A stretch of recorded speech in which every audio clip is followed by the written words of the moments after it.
जब समुद्र मंथन हुआ तो अमृत निकला, अमृत। और भगवान श्री विष्णु ने वेश बनाकर आए और भांग बांटने लगे राक्षसों को और अमृत बांटने लगे देवताओं को। तो एक राक्षस देवताओं की लाइन में आ गया रूप बना के। तो जब उसको अमृत मिला उसने पान किया। तो कहा कि अरे ये राक्षस है। भगवान विष्णु भगवान अपने रूप में प्रकट हुए, चक्र से उसका गला काट दिया और गले तक अमृत पहुंचा। तो सिर अलग और धड़ अलग, नाम हो गया राहु और केतु। अच्छा, अब देखो दोनों की आवश्यकता है। अगर राहु ना हो, अगर हमारा ये सिर ना हो तो हम विचार कैसे करेंगे? और विचार नहीं करेंगे तो क्या करना है ये कैसे पता लगा पाएंगे? तो विचार करने के लिए सिर चाहिए और विचार ही करते रहो। अगर हम विचार करेंगे और केतु ना हो, धड़ ना हो, तो हम काम कैसे करेंगे? इसीलिए दोनों जरूरी है, राहु भी और केतु भी। और मैं आपको बता रहा था कि विचार और कर्म मिल जाए तो जीवन धन्य हो जाता है। और मैं आपको बताऊं, विचार ही नहीं करना चाहिए, कार्य भी करना चाहिए। लेकिन वहां पर मैं आपको बता रहा था कि जो विचारवान राजा थे धनुष यज्ञ में, जिनके कछु विचार मन माही, चाप समीप महीप न जाए, वो तो यही सोचते रहे कि जाए कि ना जाए। नहीं, विचार के साथ कर्म भी होना चाहिए। तो मैं आपको बता रहा था कि जिनके कछु विचार मन माही, चाप समीप महीप न जाही। कुछ राजा तो गए नहीं धनुष के पास, लेकिन जो अभिमानी थे वो तो मानने वाले नहीं थे। तो हरि कर बांध उठे,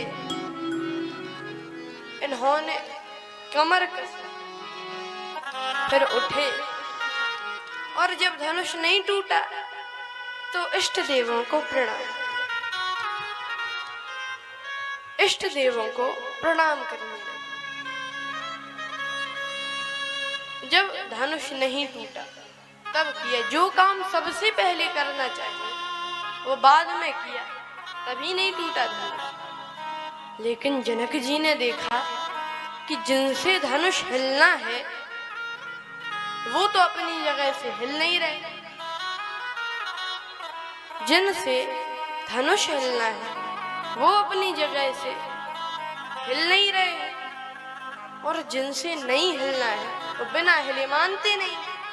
और समाज में आजकल यही आपत्ति है, जिससे काम होता है वह तो करता नहीं है, और जिससे नहीं होता है वो बिना किए मानता नहीं। बीच में तो जनक जी सोचते हैं राम जी से हिलना है, तो राम जी नहीं हिल रहे, तो राम जी कब हिले? कहा अगर लक्ष्मण जी खड़े हो जाएं तो राम जी अवश्य खड़े हो जाएंगे। तो लक्ष्मण जी छोटे भैया हैं, राम जी बड़े भैया हैं। छोटे भैया के खड़े होने से बड़े भैया क्यों खड़े हों? कहा कि इनका एक संबंध है।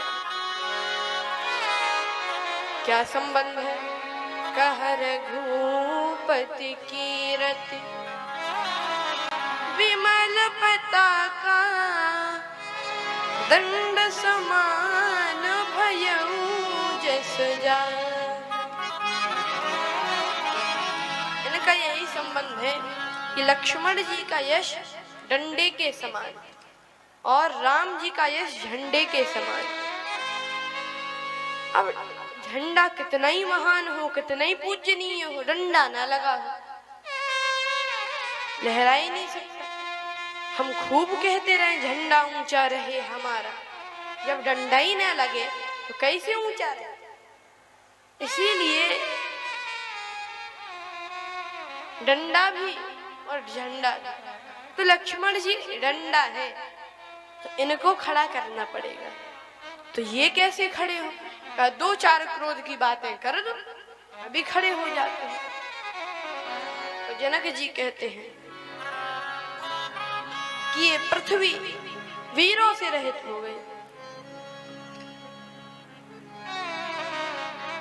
ये पृथ्वी वीरों से रहित हो गई। और ऐसा कह के देखा किसकी तरफ? लक्ष्मण जी की तरफ, कि असर हो रहा है कि नहीं। क्योंकि कहने वाला देखेगा ना, जिसके लिए बोल रहा है उसकी तरफ देखेगा।